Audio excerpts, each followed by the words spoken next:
All right, y'all, what are we looking at today? That is going to be the Harbor Freight's new TLR-1HL copy versus one of the older X300. So this is the 600 lumen X300 versus the 1000 lumen, at least that's what they claim, on the TLR-1HL copy. So let's go ahead and check it out. We'll start off with the lower lumen value first.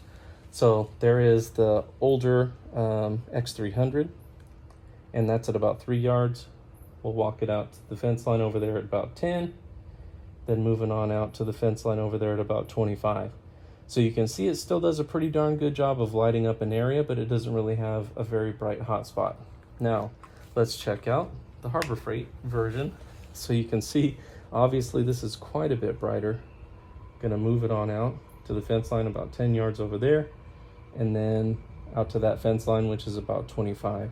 So you can see this is much brighter white and illuminates much better.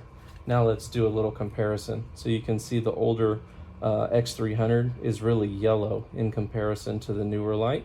And this is probably more than 10 years old, so don't fault the light. That was what they were working with at the time, right? So now let's walk them out.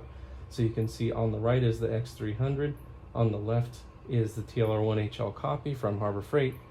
Now over there at 25-ish yards, you can't even really see the Harbor Freight light or the X300 anymore. The Harbor Freight light is much brighter, see?